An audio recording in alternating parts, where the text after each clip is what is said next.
क्या होता है? Where's Kushan? मैम सेंटर में क्या हाल चाल है? वही हड्डी वही हाल चाल. How are you? How wonderful. You look smiling.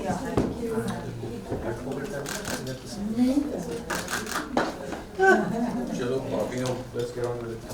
Deepti ma'am एक फोटो कर ले. फोटो में निकल गया सर Kushan? सर आइए ना अभी. Kushan come. और इधर आओ. बीच में. हाँ, I want to be the center. You want to be okay? You should. एक सेकंड. यार.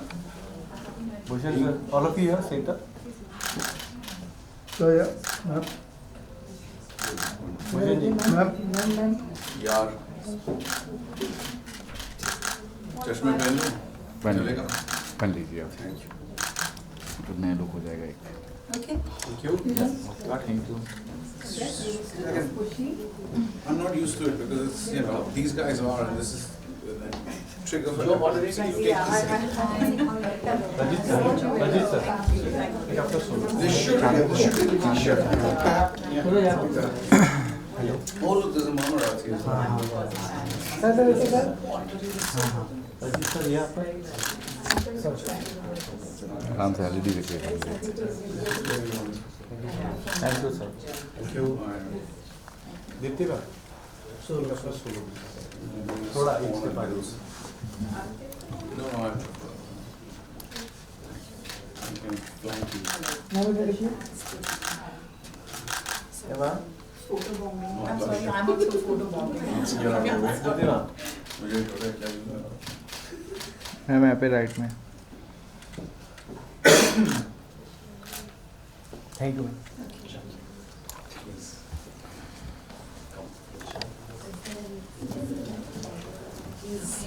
I want all of you to my sit card down. Picture. So, पहले क्या करेंगे? वो तो पूछ रहा था क्या करेंगे.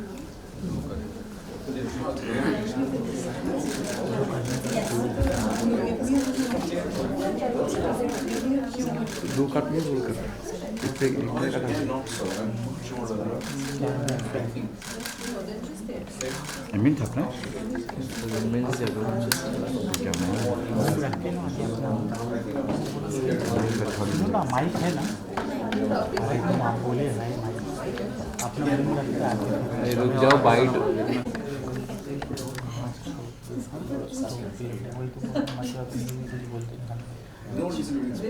मैं बोला ना भाई कितना बोलने का.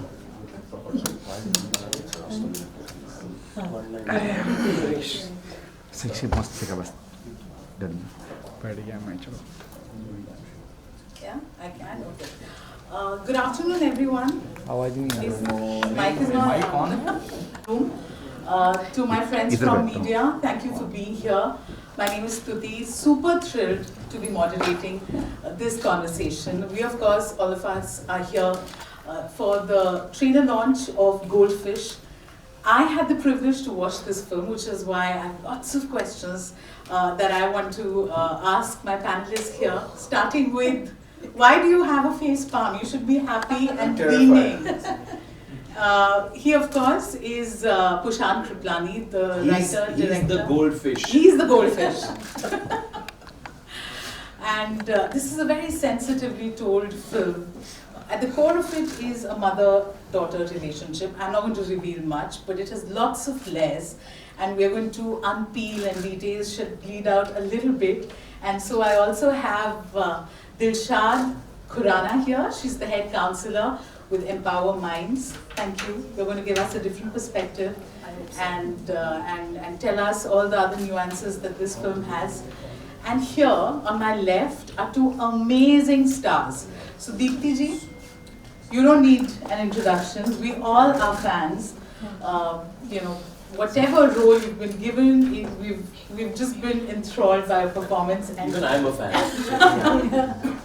it goes without saying, but here this was a very tough role, and you've done it so sensitively. Thank you for being here. It was a lovely performance. And Mr. Rajat Kapoor, you again, he has such an endearing role here. in this film. I can't wait for all of you to watch it. But again, you were brilliant like you always are. And I said, for me, you go back to Ramkesh Bakshi.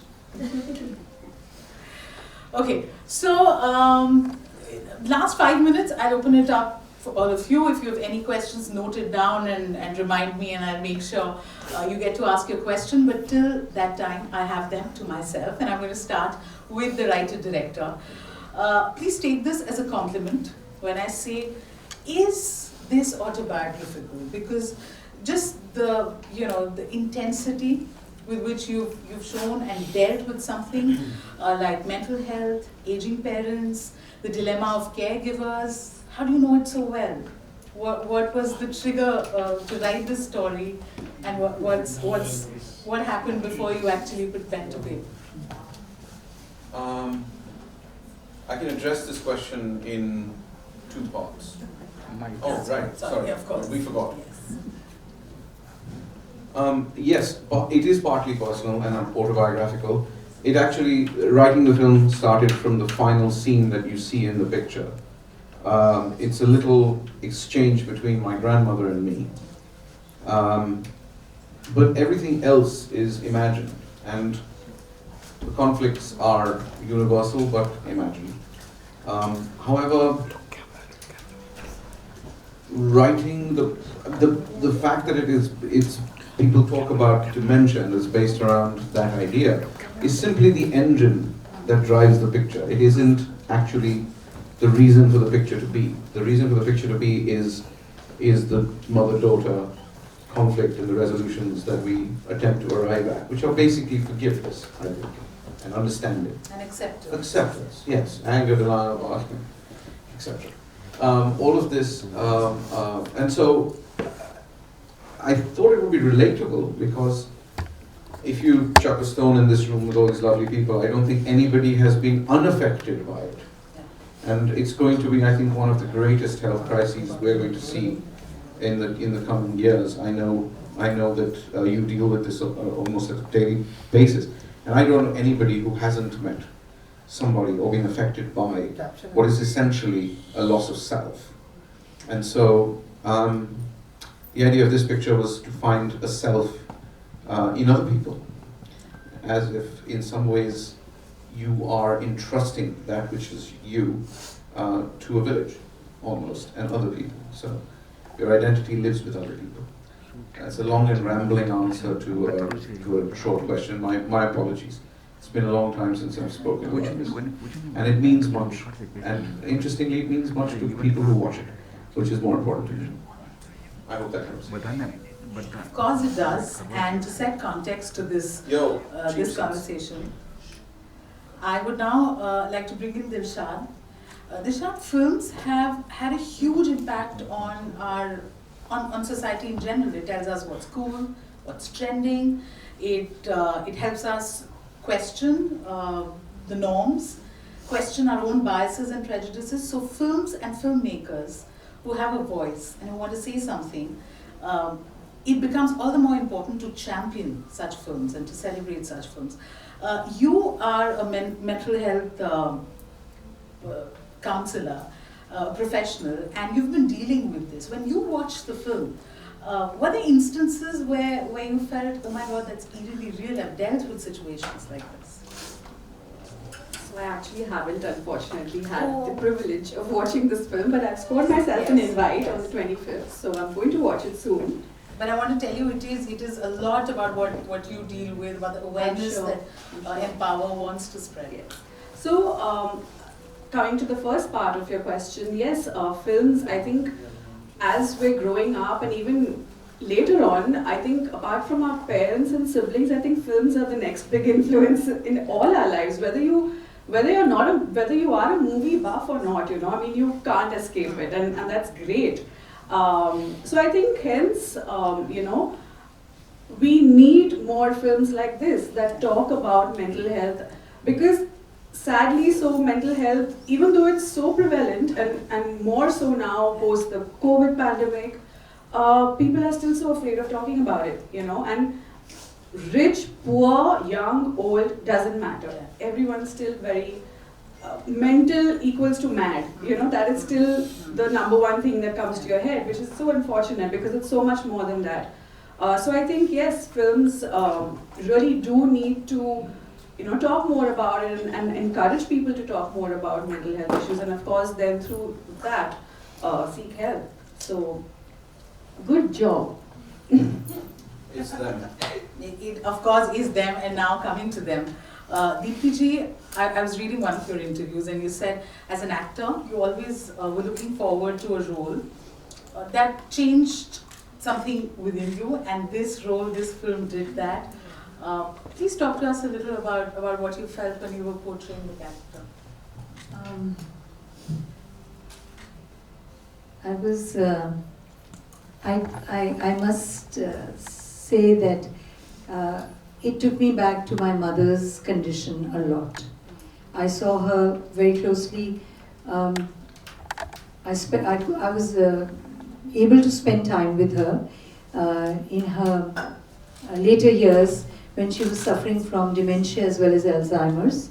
So in one sentence, when Rajit over the phone told me what the film is about and said that Bhushan Kriplani is directing, he's Jen's son, and it's a mother-daughter story. Kalki is doing it, and who is this woman? She's this woman who is also suffering, who is mainly suffering from dementia. I think immediately I said, I'll do it. And I didn't ask for the script. I said, wo to aata rahega, theek hai. But the team is right. I get the sense that, things are in the right place somehow to begin with. And then when Bhushan narrated the script to me, we were going over the script and we were discussing things. At that time, I think I was too close. I was just thinking of Mama all the time. I had to step back a little. He helped me with that. To step back a little bit and then approach it like an actor would, not get totally consumed by the fact that. So it was cathartic for me. It was difficult, but it gave me the opportunity what I was waiting for. I wanted to do a layered play, something which is layered, which is definitely which is intense. It wasn't meant to be maybe that intense a film. They wanted it to be lighter, but no way. But something intense, something layered, something complex. Little complex also. It's no fun playing a straight mom. अच्छी सी होती है जो माँ होती है Hindi cinema में. तो वो नहीं था, तो I was very excited, super excited. So that's how I would approach it. That's a lovely thing you said. In fact, you gave me a segue. This cinema, filmon ki maa. We've also made a trope, and you, of course, here you've done a phenomenal job. Rajat ji, coming to you. A very, very endearing character, and this film is as much in its dialogues, conversations, as it is in its silences. And with just brewing tea, you conveyed so much. How was it? What won you over about the script first? Because you're the one who called her and convinced her. I think when Bhushan was writing it only, he told me, I've already written a role for you and you have to do it. So that was already decided beforehand. So there was no question of not doing it.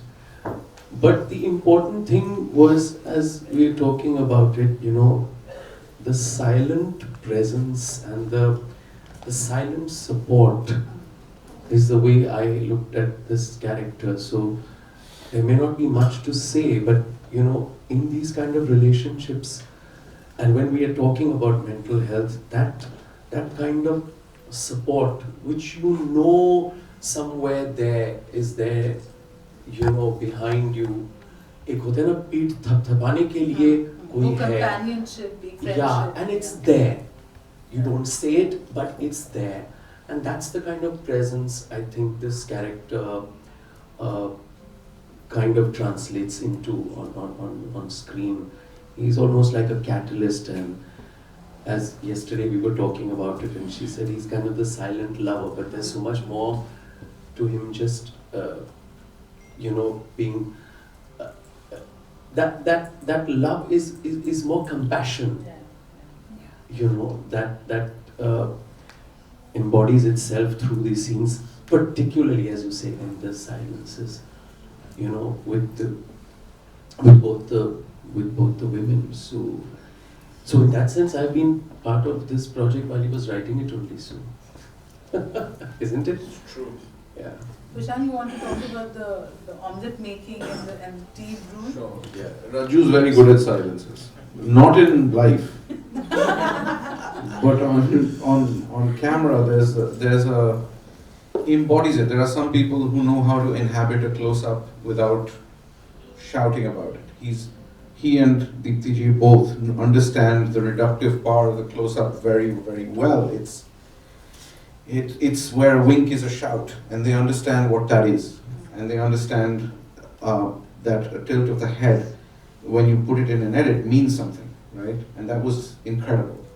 And actually, if you have people that you have ended up casting, when Arya and I were writing the film, that's my co-writer and I, writing the film, there was no other person who could play that part, absolutely. Because we felt supported by him even in the theatre and in life through our life. So we know that the man who has his hand on the small of your back going up the stairs is going to be Raj Kapoor. That's easy. But what is also easy is if you cast it right. If you cast it right, it becomes almost boring to direct. Because what you have to do is basically offer them something, create an environment, which Amit sitting at the back is very good at doing, and let them be the best version of their performative selves. That's all you have to do. You have to offer a text, you have to offer a situation, and offer safety. And then they play. And we are here to watch that. That is why we're here. So it's kind of really easy. No, that's very well put, and for those of you who haven't seen the film, of course they're brilliant, but I think every role has been written so nicely. Every individual has their own thread that runs beautifully, and you kind of are rooting for everyone.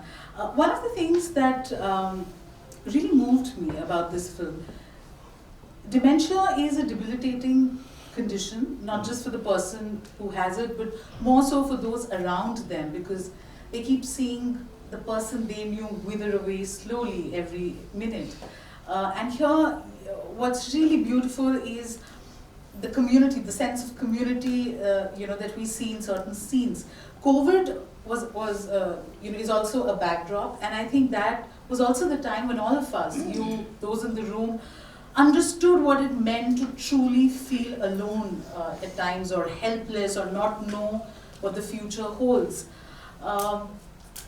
How do you process? You've all gone through that. We're in a way it lingers somewhere, and to then do a film like this. How did you comprehend that? I could probably start with you and. I don't know where to begin, because suddenly when you started mentioning COVID and pandemic, I went,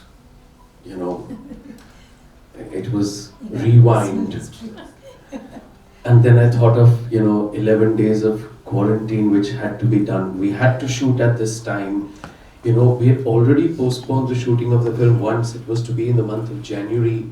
We couldn't travel. We pushed it to June. And then I remember having a conference call with Amit and Bhushan, and we said, now if we don't do it, it will never happen. Or it may not happen. We have to do it. These are the dates now, quarantine or no quarantine. And in my case, I was quarantined for 11 days and then worked for 8 days. Then I came back. So my quarantine period was longer than my shooting period. The two women were also there, but they also had to go through the whole quarantine process. But I think on a general or a larger level, the pandemic definitely taught me about priorities. At least the focus of what is more important. Health, mental health definitely became a priority that, we take it for granted. It's like sometimes how we just take electricity for granted today. And then you're suddenly without electricity for a day and you're panicking. Because you just don't think about it. And I think the COVID made us think about health, mental health. Deepti ji, if you would want to add to that. No? I want to bring you in into the discussion, because I'm sure during those months of COVID and even now you're still dealing with the aftermath. How has it been as a mental health professional? You must have been just unable Tough to. days. Yes, tough days. So actually, COVID, when it happened in March, right? And in April we launched our helpline. So the government of Maharashtra approached us and expedited our already in process plan of starting this helpline, and we started this 24/7 helpline, which was actually supposed to be just for Maharashtra, but I think word spread and became a nationwide helpline organically. And I remember we started in April 2020, and that month itself we got 35,000 calls. And I managed the helpline, but I myself had to then, start taking calls, and it was crazy. I mean, I can't begin to tell you. It was all sorts of, people calling saying that they have lost their employment overnight, they've lost their businesses overnight, they're stranded. It still gives me goosebumps. See? They're away from their families, all sorts of things, and it was heart-wrenching. I mean, we're as professionals, we're a little detached and objective, but how can you and these were like back-to-back also. So the helpline was launched, and we were inundated with calls. So it was quite, and that lasted for a good 2 years, because then we had the second wave where there was a whole lot of grief that was being talked about. So yeah, I'm just glad that we were there, like a small part, but we were there to help out. So it was pretty crazy. And also why it's important to watch films like Goldfish, which deal with the subject which is still taboo, because we still don't want to openly say that, oh, I went to a shrink or I went to a therapist, because you're okay going to a physician, but somehow mental health or talking about it openly is always tough.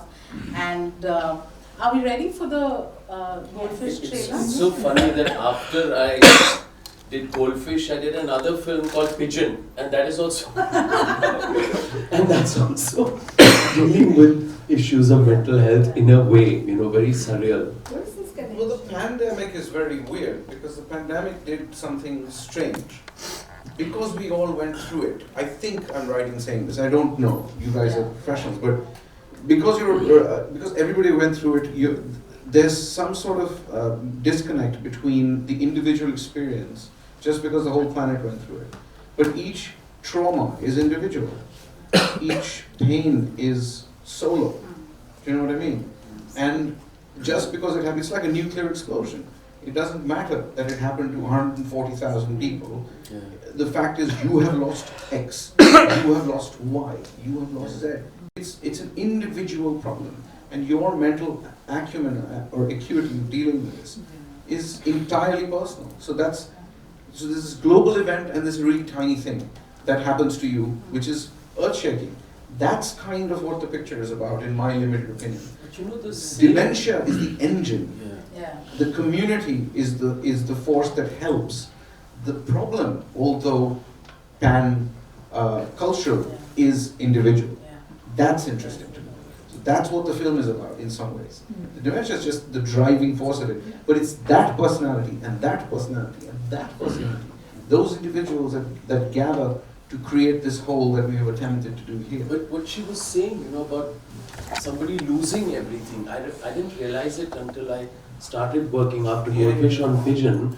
I said, it's bizarre, very funny script. And then Bugs, who's my director, says, you know how much of pain there is in it. And that is such an underlying layer of these two individuals who the film is about, because they gradually lose everything. So you're only going to do animal-based films? What to do? You offer Goldfish, then I get Pigeon, now tomorrow somebody will offer my monkey, so I'll do it. What is the connection of animal and COVID? There seems to be some connection, I don't know. Maybe the animals are better off than we were. That's right.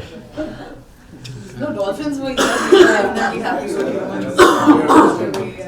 So I think, are we ready for the trailer launch? So we step out of the way. Yeah. Let me see. Yes, we're just waiting. Put off the lights. Yes, the lights, we have asked. No, this is all right. That's all right.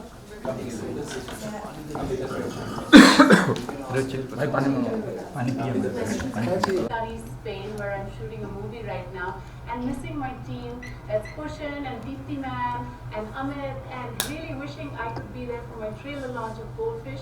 Most happy that Empowers is supporting us and also spreading awareness on mental health issues, and can't wait to share our trailer of Goldfish later today. Lovely. It feels like the team is here together. So should we now request? Yeah. You're the director. Happy mood के साथ.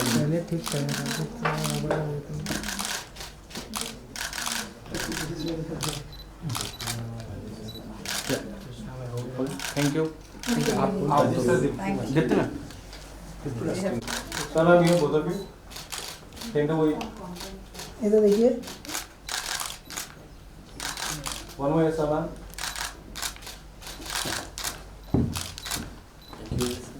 Thank you.